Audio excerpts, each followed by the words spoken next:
Bonjour à toutes et à tous, bienvenue sur la chaîne des Terrariums. Alors aujourd'hui on se retrouve pour une nouvelle vidéo qui à mon avis va intéresser pas mal de monde puisqu'il s'agit de la vidéo dans laquelle je vais vous expliquer quelle est la recette du substrat que je juge idéal pour un terrarium fermé ou semi-ouvert, c'est-à-dire un terrarium tropical ou à base de plantes de sous-bois. Allez c'est parti, on y va!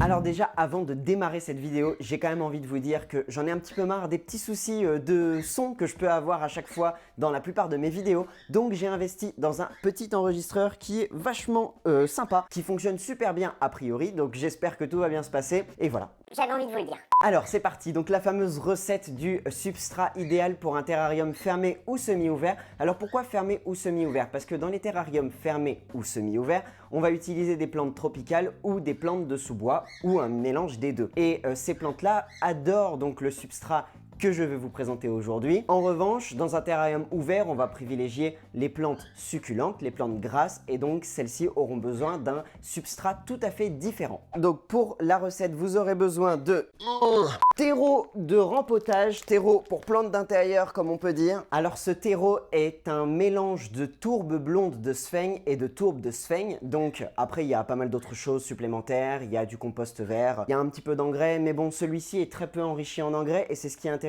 parce qu'on n'a pas envie que nos plantes poussent trop vite dans un terrarium. Enfin voilà, c'est un terreau que je juge idéal. Alors pour ma part, je l'achète chez Jardiland, mais je ne suis pas sponsorisé. C'est juste que à force d'essayer les différents terreaux, je trouve que c'est celui qui convient le mieux comme base pour mon mélange. Donc vous pouvez utiliser ce substrat-là seul pour votre terrarium, mais honnêtement, je vous le déconseille, on peut faire quelque chose de bien plus adapté. Alors là, j'ai un sac de 50 litres que j'ai acheté 8,95 €, mais honnêtement, vous n'êtes pas obligé d'acheter un sac aussi grand, il en existe des bien plus petits, je crois que ça commence à 20 litres de mémoire, quelque chose comme ça. En tout cas, voilà, même 50 litres pour 8,95 €, vous pouvez vous en servir pour toute une multitude de projets, ne serait-ce que pour rempoter vos plantes d'intérieur. Donc ça vaut vraiment le coup. Donc j'utilise ce terreau. Je le reprends. Voilà, donc ce terreau que je mélange avec du paillage d'écorce de pin. Donc en fait c'est tout simplement des écorces de pin en petits morceaux. Pareil, c'est quelque chose que je trouve pour pas trop cher chez Jardiland. 6 hours later. 3,95 les 2 litres, soit 0,4 Kilo. Donc voilà, de l'écorce de pin, vous aurez besoin. Donc ensuite, en troisième élément, j'utilise du quartz qu'on peut utiliser pour les aquariums tout simplement. Donc il vient toujours du même endroit, on peut en trouver ailleurs. L'avantage du quartz par rapport au sable que j'utilisais avant, c'est que le quartz va être un petit peu plus épais, donc ça a un réel intérêt pour moi puisque le but du quartz ici, en tout cas quand j'utilisais du sable, c'était le même but, c'était bien d'aérer le substrat. Donc le quartz, ça marche super bien. Et là, 2 kg pour 3,50 €, donc c'est intéressant. Également, on peut trouver des sacs aussi plus gros. Et enfin, il manque un dernier élément puisqu'il y en a 4 dans cette recette. Et quatrième élément, il s'agit de la sphaigne. Alors c'est de la sphaigne sèche. Je n'ai pas de ballotin actuellement fermé, donc j'ai de la sphaigne dans cette boîte. Le ballotin de sphaigne doit coûter 6,99 € de mémoire et ça j'ai dû l'acheter chez Botanique. L'avantage de la sphaigne, c'est qu'elle va me permettre de retenir l'eau dans le substrat et comme on souhaite que le substrat du terrarium soit toujours légèrement humide, la sphaigne va permettre cette rétention d'eau. Alors j'utilise de la sphaigne sèche uniquement, je n'utilise plus de sphaigne humide comme je le faisais avant dans mon mélange. Ça suffit largement de mettre de la sphaigne sèche. On a un substrat à base de 4 éléments. Maintenant, il va falloir passer aux quantités et au mélange. Alors déjà, je fais une petite parenthèse très intéressante. Tout ce que j'achète, je le stocke ensuite dans des boîtes comme ça, en plastique, transparentes. Je les trouve vraiment pas chers chez Action. Et voilà, il y a toutes les dimensions et ça me permet de garder les matières directement dans des boîtes plutôt que dans les sachets qu'il faut refermer avec des pinces. Voilà, c'est pas très pratique sinon. Donc ma sphaigne, elle est déjà dans une boîte. J'ai également un petit peu encore d'écorce de pin dans une boîte. Le quartz, je le garde dans une autre boîte plus petite. Voilà, quartz naturel. Évidemment, le quartz, ça existe avec des couleurs. Je vous conseille le naturel si vous voulez pas que votre substrat ressorte avec des paillettes roses. Ah! Voilà, et puis le gros sac de terreau de rempotage. Donc, on a nos 4 éléments sous la main. C'est parti. Maintenant, on va passer aux outils pour faire ça. Alors, pour les outils, vous allez avoir besoin d'un gobelet pour pouvoir doser. Alors, moi, j'ai aussi des pelles ici, mais pour l'exemple, aujourd'hui, je voulais avoir un gobelet parce que c'est ce que la plupart d'entre vous allez utiliser pour créer ce mélange. Donc un gobelet, peu importe les dimensions, puisque on va compter nos quantités en parts et non en millilitres ou en litres, etc. etc. C'est-à-dire qu'en fait, chaque gobelet sera considéré comme une part dans le mélange. Une paire de ciseaux, on va en avoir besoin pour retailler la sphaigne qui là est en morceaux beaucoup trop grands. Une pelle, alors ça ce sera pratique ensuite pour pouvoir transvaser éventuellement vers votre boîte dans laquelle vous allez ranger à la fin le substrat que vous aurez préparé. La pelle, c'est évidemment optionnel, vous pouvez vous servir du gobelet, vous pouvez vous servir de vos mains, ça fonctionne, on peut même renverser. Et puis moi ici, je vais utiliser 2 bassines. En l'occurrence là, j'ai un cul de poule et puis un saladier. N'importe quoi qui vous permettra de créer le mélange. Ici, on a tous nos outils. Maintenant, c'est parti pour la recette. Donc la recette est la suivante. Je vais utiliser 4 parts, donc 4 gobelets dans mon cas, de terreau de rempotage. Je vais utiliser 2 parts d'écorce de pin. Alors si vous ne trouvez pas ou si vous ne voulez pas acheter d'écorce de pin, vous pouvez également utiliser de l'écorce de coco. Ça fonctionne également, sauf qu'en général, les morceaux sont plus épais, plus dur aussi, je préfère l'écorce de pin qui est plus petite. À l'œil, dans le terrarium, c'est beaucoup plus joli. Ensuite, j'utilise une part de quartz naturel et une part de sphaigne sèche dans mon cas. Même si vous avez de la sphaigne humide, en soi, ça fonctionnera. Donc, je récapitule. 4 parts de terreau de rempotage, 2 parts d'écorce de pin, une part de quartz naturel et une part de sphaigne sèche. Alors c'est parti, on va commencer tout simplement par prendre notre quantité, donc notre part de sphaigne, qu'ensuite on va couper en morceaux beaucoup plus fins. Alors évidemment, là dans mon cas, la taille de mon gobelet va faire que quand je vais prendre les différentes parts des différents éléments, je vais obtenir une certaine quantité de substrat. Si vous voulez moins de substrat, vous pouvez utiliser des gobelets plus petits. Et si vous voulez plus de substrat, peu importe la taille de votre gobelet, il suffit aussi de tout multiplier par 2, par 3, par 4. Vous avez compris. Donc, je vais prendre de la sphaigne. Tac, je vais remplir mon gobelet, histoire d'avoir une part. Alors, je commence pas par le terreau de rempotage alors que j'en ai parlé en premier, tout simplement parce que, avant de me salir les doigts, je vais préparer déjà la sphaigne en plus petits morceaux. Voilà, donc là, j'ai déjà ma part de sphaigne. Voilà, donc cette sphaigne, justement, maintenant, je vais la couper en plus petits morceaux, donc c'est facile, hein. J'utilise une paire de ciseaux. Moi, ici, ce sont juste des ciseaux de bricolage. Des ciseaux de bureau, ça marche aussi. Enfin, prenez une paire plutôt épaisse. Ce sera plus pratique, en fait, pour couper des grosses poignées d'un coup. Oui, on va dire ça comme ça. Alors, je vais faire quand même un truc un peu plus pratique. C'est que je vais prendre mon récipient dans lequel je vais mettre ensuite la sphaigne découpée, puisque ça va m'éviter de reprendre sans cesse les mêmes morceaux. Donc là, voilà, ça prend un peu de temps, mais la sphaigne en plus petits morceaux, c'est plus esthétique. Je vous montrerai ensuite ce que ça donne dans un terrarium.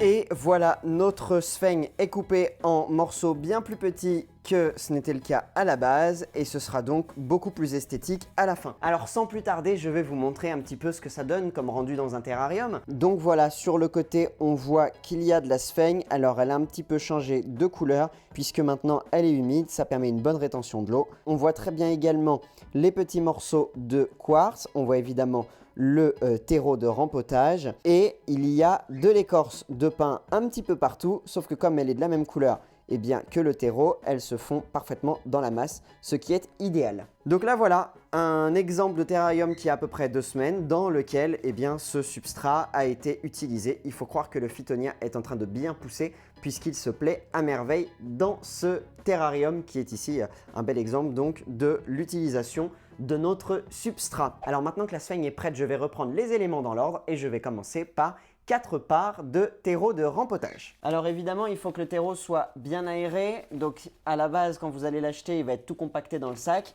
Avec votre main, vous allez malaxer tout ça pour pouvoir le prendre plus facilement et avoir quelque chose de bien aéré. Voilà, alors là, on voit bien, le terreau de rempotage est déjà plutôt riche. Donc c'est un terreau que je trouve vraiment de bonne qualité pour l'utilisation que j'en fais. Voilà. Donc vu la taille de mon gobelet, ça crée quand même une belle quantité de substrat déjà. Là, il va y en avoir pour plusieurs terrariums de taille modeste, hein.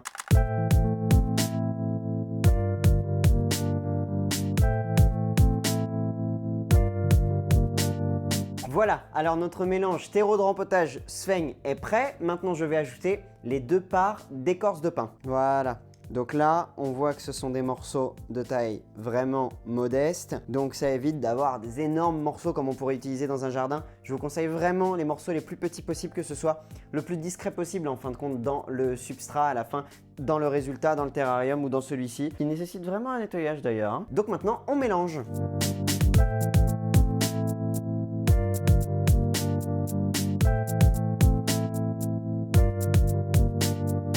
Voilà, donc là on a mélangé écorce de pin, sphaigne et terreau de rempotage. Il ne manque que le quartz naturel. Donc c'est parti, on va en prendre un gobelet.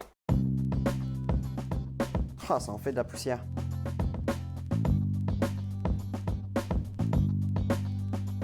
Et maintenant on mélange encore une fois, une dernière. Alors je mélange à chaque étape parce que ça permet comme ça de bien incorporer chaque élément.